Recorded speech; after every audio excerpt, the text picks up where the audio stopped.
Bayangkan, 1 gram emas pun boleh jadi penyelamat bila kita betul-betul terdesak. Saya ada seorang penyimpan emas, baru 6 bulan menabung dan dalam akaun JAP ada sekitar 1.04 gram sahaja.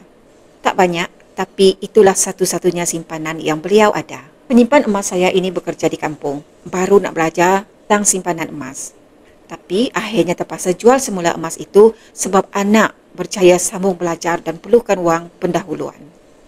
Masa saya dengar cerita ini, saya terdiam betapa susahnya nak mula simpanan tapi betapa cepatnya simpanan kecil itu hilang bila ada keperluan mendesak. Sebenarnya, semua orang ada tahap kesedaran keuangan yang berbeza. Dari muda dah bermula simpan, ada yang dah cecah pencen baru sedar. Yang penting bukan bila kita bermula, tapi bila bermula dengan ilmu.